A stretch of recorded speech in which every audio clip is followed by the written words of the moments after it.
Hey, friend, welcome to the Intentional Mind Podcast. I'm your host, Ange Barnard, and today we're talking about how to feel good no matter what. I'm talking about how to feel good when you're around people that drain your energy, that are difficult to be around, how to feel good when things aren't going the way that you would like them to, how to feel good when you are not feeling confident about something that you're about to do, how to feel good despite the crap. You know what I'm talking about. That's what I want to dive into today on today's episode, because I had a conversation the other day with my husband that lasted quite a while, and it got me thinking about this whole concept of us being in control of how we feel, and how so many of us are giving away that power to other people, to our circumstances. And we're saying, I don't feel good unless this person behaves a certain way, or unless this circumstance turns out a certain way.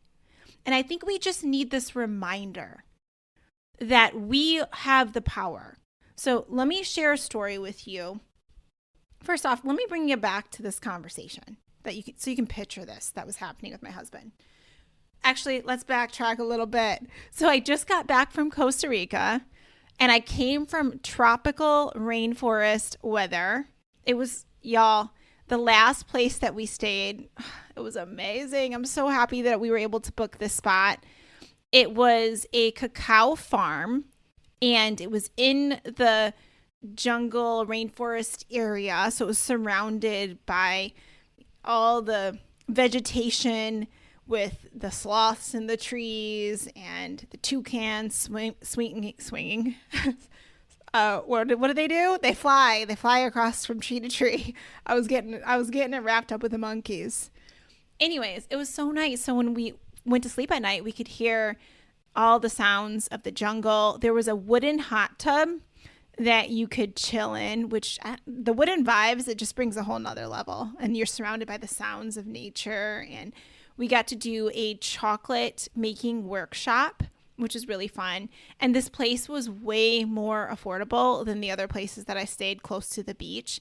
In fact, I was actually really shocked. It's been a while since I've been to Costa Rica, and I don't remember it being as pricey as it was this time around. And you got to know, this is coming from someone who travels a lot. Like, my unborn baby will have 9 countries that it's been to while being in my womb.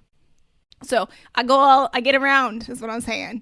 And I was really shocked at the pricing, because I was like, dang, I can go to other places that are just as beautiful for way, way, way cheaper. It felt like some of the pricing was similar to the West Coast or the Keys, the Florida Keys area. It just brought me back to that kind of pricing around things where I was like, well, this is shocking. But the cacao farm was very reasonable. It was like, for example, let me put it in perspective. We stayed in this one building that had 3 different rooms that each had big bathrooms. It was pretty basic rooms. They even had netting around the beds for mosquitoes, but the mosquitoes weren't bad. But just in case, it had some netting around. And it had this outdoor kitchen. And so 3 different rooms that we had the whole place. And I think it was under $165 a night, but that included an amazing breakfast. And the whole experience of tours around the cacao farm and the experience of being at the farm. And if you think about this, if you had this 3 couples split that up, it's like, that was pretty good. That was a great deal. But other places, it was just insane. You'd walk away with spending $100 on a meal, and it was you got nothing for it. You left still hungry. Hate when that happens. You go out to eat and you spend all this money and you leave and you're still hungry. You get what I'm saying? Any other frugal creatures listening right now? That's one thing I don't like. Okay, anyways, I just had to update you on my travels. So that was fun. So we come back from the rainforest area, and it's hot. I was running on the beach, like all the things, right? I get home, and it's negative temperatures because this crazy winter storm came by where everything's frozen galore. And I was flying out of Chicago, or laying over in Chicago, which would never be my first choice when it's winter months, because it's delays galore. And there were delays. So we get home at 2:30 in the morning after driving through some pretty bad conditions. Come home, negative temps. My heat isn't working. Like, my heat is not working. Thankfully, my cat Steve was alive and well. I think it just stopped working, and we had contractors in all week, so they would have known if something was going on, but it was freezing. So I get home and I'm like literally shaking. It's 2:30. I'm so tired. And we're trying to figure out what's going on. My first reaction was to yell at my husband because I thought that he changed the temperature. And I was like, did you turn the temperature in so low to save money or something like that? And he was like, no, I didn't mess with it, I promise. So anyways, we thankfully have a electric fireplace. So we were able to turn that on, and it was heating the house pretty good, enough for us to, stay warm enough to be in the house. Otherwise, we would have definitely had to leave with the temperatures where they were. And it made me so grateful. And my word of the year is gratitude. I promise I'm going to get to the points around how all of this is relevant to you. I still know what we're talking about in this episode. We're talking about how to feel good no matter what. So get into it. If anyone's like, where are we going with this? Let me tell you. So my word of the year, gratitude. And ever since picking this word, I tell you, God's been like, oh, you want to feel more gratitude? Let me give you some difficult circumstances so that it reminds you how grateful you are for when things are going well, or when you do have what it is you need. And that's what's been happening lately. And it makes me kind of laugh because I'm like, one of those like, be careful what you wish for things.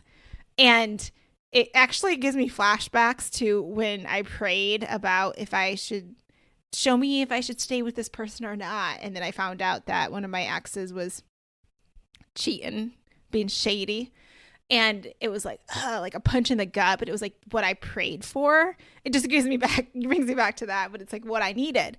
And I feel like this sense of gratitude has been coming in. Like I was so grateful for the fireplace, that we could stay warm. And it was awesome because we had contractors in the house, and they were pretty handy already. They're not furnace people, but they were handy humans. So they were able to help us figure out what was going on with the heat, and we were able to get it fixed. And it was a simple fix, not like a thousands of dollars fix. So I was like grateful for that. And I've just been feeling so much gratitude. Another issue I've been having is internet issues, just trying to figure out where am I going to work, because we have this remodel that's happening that's taking a while. And I need quiet places to work. And it's just given me so much gratitude for the days I get to get up and I just get to work from my home, and I don't have to drive anywhere. I don't have to figure out the internet stuff. So it's just been all this opportunity for gratitude. And I even though they're things that aren't ideal, I like to just bring my focus to that place of like what I do have, what is working well. So this brings us back to the conversation I was having with my husband in our cold house with the fireplace going on the couch. And we were talking about someone who we both spend a lot of time with, who can be the keywords, very difficult to be around at times. And he was talking about how he wished that he could feel better around this person and show up more pleasant around them. But what he finds himself doing is kind of avoiding or segregating himself from that person at different times. And he's like, I don't like that because I don't like how that might make that person feel. But it's like, the energy of this person, it just really gets to me. So we were talking about that, and I agree with him around this. And oftentimes, and he made note of this, we can talk about what we don't like about someone, and we were doing that. We're like, oh, this drives me insane, this behavior that they do, and all these different examples. And we were giving energy and focus to that and being very critical. And one of the examples of the things that we were talking about with this person is that we felt like they were very judgmental. Like we felt like we couldn't be ourselves around them because it was like they have a critical personality. They're very judgmental about their way being the right way, and just that kind of controlling energy, that catabolic energy that we talk about. So I was bringing that up and giving different examples, and my husband stopped me and he's like, here we are though, doing the same thing that we don't like about this person. we're criticizing them, we're being judgmental about their behaviors that don't align with our values, all the things. And when you think about it, what kind of energy are we generating around this whole situation? It would get me worked up, and it would bring more of that catabolic energy back into my life. So it wasn't an intentional use of our focus and our energy. I mean, it's good to talk through things. We all know that. But it's like continuing to criticize someone else for the fact that they are critical. It's like there's some hypocritical behavior happening here. And one of my other friends called us out together as friends about this, actually, in a conversation that we were having. We were talking about the way that we facilitate in our style and how it's really important for us to create an environment where people feel like they can be themselves. And we were talking about different scenarios that we've been in with other facilitators where we're like, oh, like they say things that are cringy, we feel like are just don't create that safe, comfy space for people to be themselves. So we were talking about that, and we're like, oh, but here we are again, criticizing the way they're showing up. So it was just like a reminder of not to go down that rabbit hole that the enemy would want you to go down, where you fixate on what is wrong about other people, about the situation, and you focus on that, or you start blaming. Just being more mindful of that. So what do you do in that situation instead? What else is helpful? Coming at it from a very solution place and really thinking about what is in your control. What is never in your control is how someone else shows up. Ever. And there's so many people in our life that we're like, why can't you be a certain way? Like, why can't you be nice? Why can't you be pleasant? Why do you have to bring that stuff up when you're around people? Like, all of those things. Like, there's people that we can think about that we think that way about, or that we feel like that person has the ability to drain our energy. We feel tense around that person, whoever that person is. This is your reminder that you can't control how that person shows up, and you'll never be able to. And as much as you would like them to change, that is their choice around when they're going to change or how they're going to go about it. But what you can control is how you show up, how you respond to it, and most importantly, what it is you focus on. Are you going to focus on all that's wrong? Are you going to shift your focus to what is going well? And what do you need to feel your best?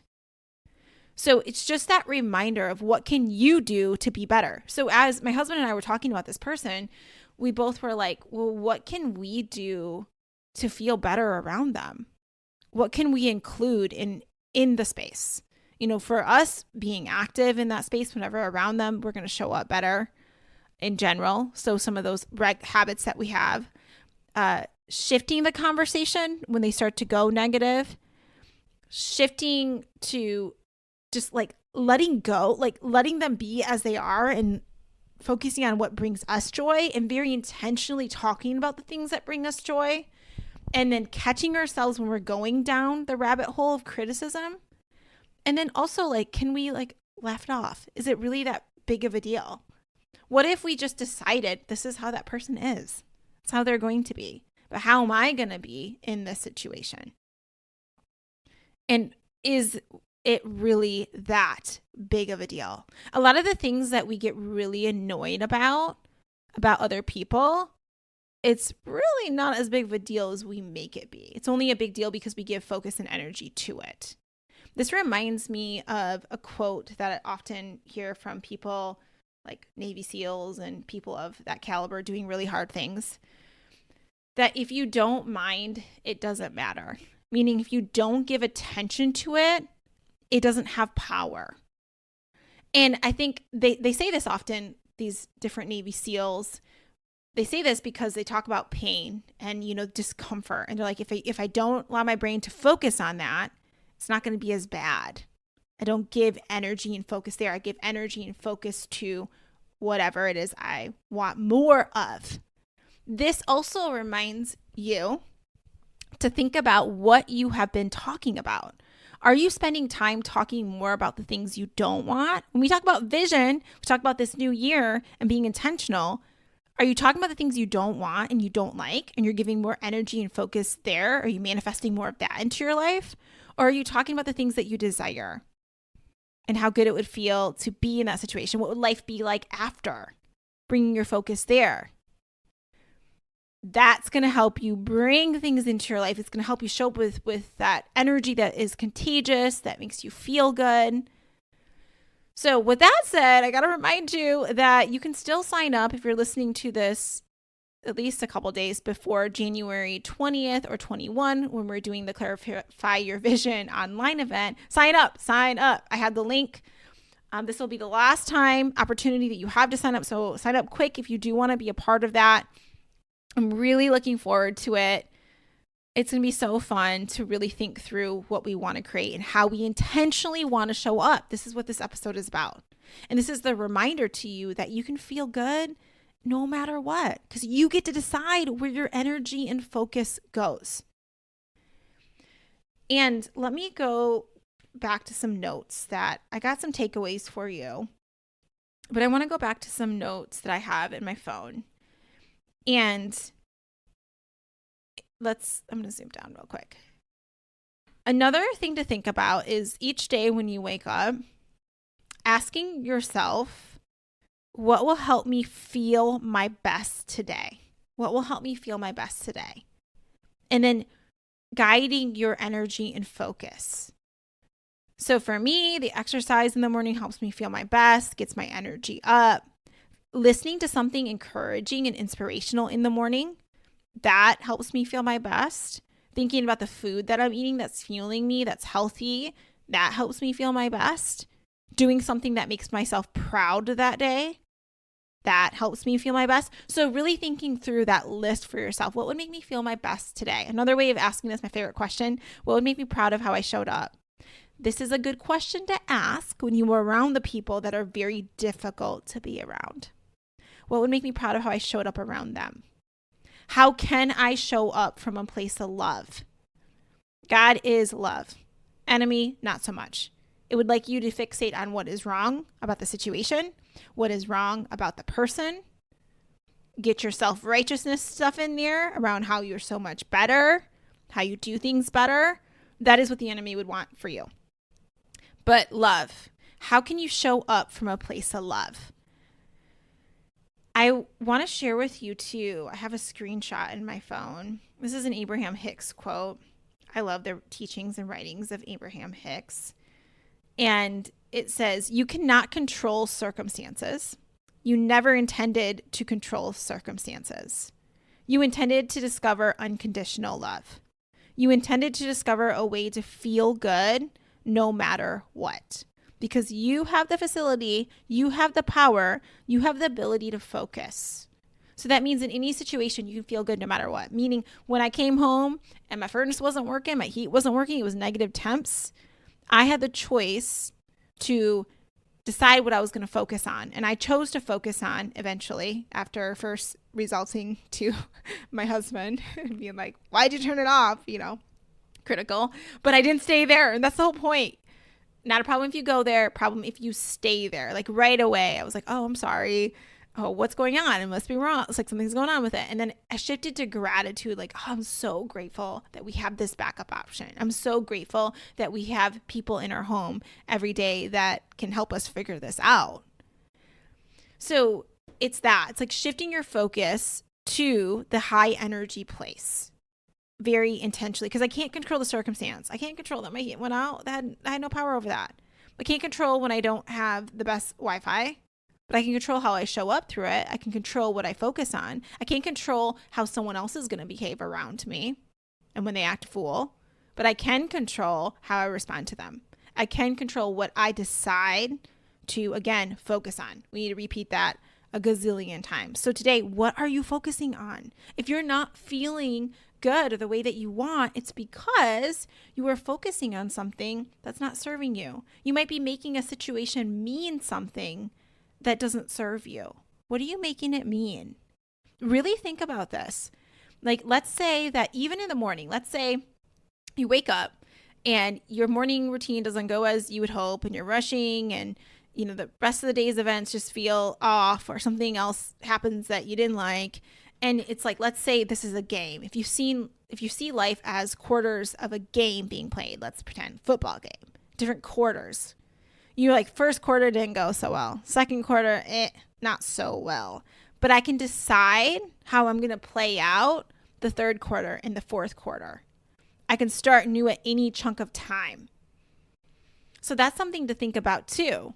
Because are you making it mean if the morning doesn't go the way you want, a meeting didn't go the way that you want, or whatever it is, the kids didn't act a certain way that you desire, then what are you making that mean? Are you making it mean the rest of the day is going to suck? The rest of the quarters, you're not going to play well? Like, you get to decide. You can be like, okay, first quarter, maybe not so great, but second quarter is going to be awesome. Third is going to be awesome. I love seeing life in that way. It just gives me that permission to start over anytime. I can play this next chapter, these next few minutes in a complete different way than I did before. I always have that permission to. I can start to focus on the goodness that is here now. Maybe I didn't in the past, show myself some grace. I can start now where I'm at.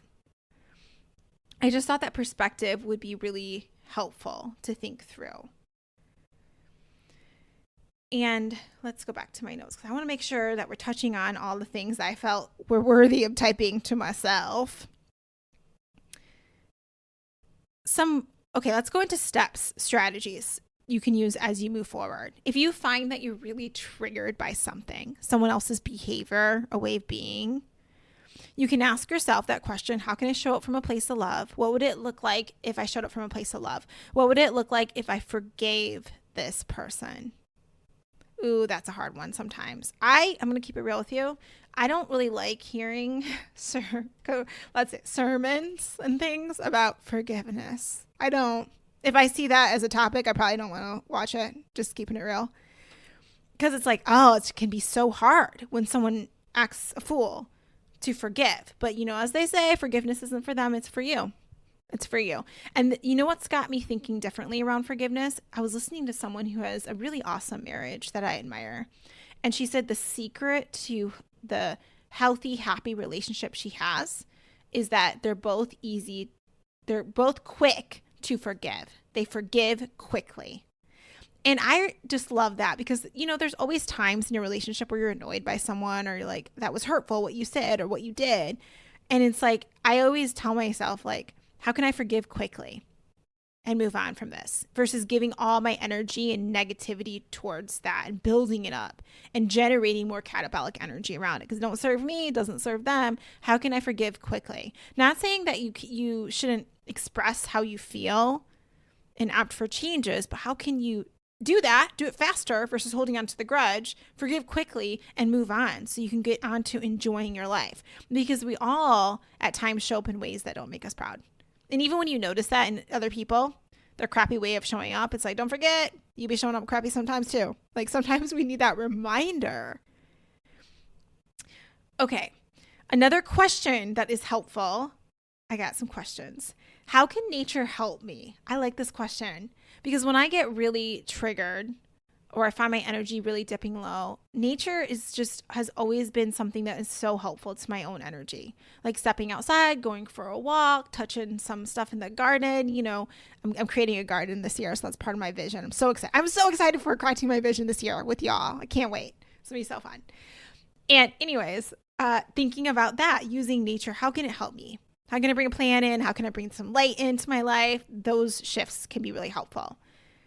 And then what if I let go of control and surrender? What if I let go of control here? What if I trusted more here? How would I show up? What if I trusted more? What if I knew the universe, God, had my back? What if I trusted and believed in that in this situation where things might not be going the best way that I'd like them to? Where my furnace is out, my internet's out, or so-and-so's sick, or whatever it is, or I feel overwhelmed. What if I trusted more in this situation? And also reflecting back on past things that have gone well for you, when you didn't know how there was going to be a way, or maybe you wanted something to happen, but it turned out even better than you had planned. It just brings me back to how I always tell myself, this is happening for me. In some way, somehow, this is happening for me. And then later I discover how it is happening for me. And I love seeing those examples. It just, feels so good. So good. I almost feel like we could write a book about this. Like this times where it's like, this sucked. And then like you have all this evidence of what happened as a result of it that makes it even better. I was just talking to one of my clients yesterday about this, who I've been helping him develop his TEDx talk.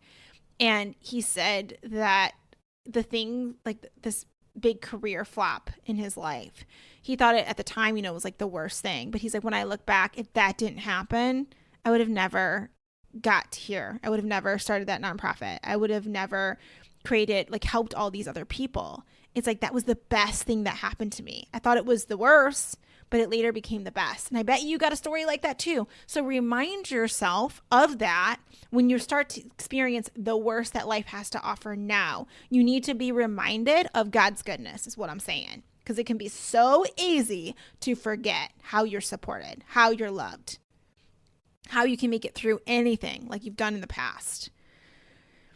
And just the question, I already said this. What if this is happening for me? What if this is happening for me? Another quick reminder before we end here is that your dreams, they don't have expiration dates.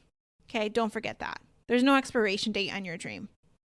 So if you feel like life is crazy busy or something's going on in your life and you need to pause on something, that doesn't mean you're giving it up. Don't make it mean something that sucks, that makes you feel like crap, that brings your energy down. Make it mean something that serves you. There's no expiration date. There's no rush and hurry like the world wants to make you think. I hate that hurried energy. One trigger for me is when people try to rush me. I do not like it because I don't want to feel that anxious rushiness feeling. Like all is well. All is right. Well, you're right where you're supposed to be. In the midst of all the stuff, you're learning things. Things are happening for you. And remember, just the final reminder of this episode is what is in your control? Is the thing you're worrying about, is that in your control? If it's not, then let it go and give it to God and do the things intentionally to set yourself up for success. And the rest, again, surrender, letting it go. All right, I hope that you really enjoyed this episode. And just want to remind you, if you are available to join us for the Clarify Your Vision online event, definitely show up so we can get that vision for you. Sign up quickly because it's happening on the 20th and the 21st. I need to finalize the event list, but there's amazing people already signed up. All right, I love y'all. I hope you have a blessed and wonderful day. Leave us a review if you haven't done so. I need two more to get to my next goal. So that could be you that helps me get there. All right, friend. I'll talk to you soon. Bye.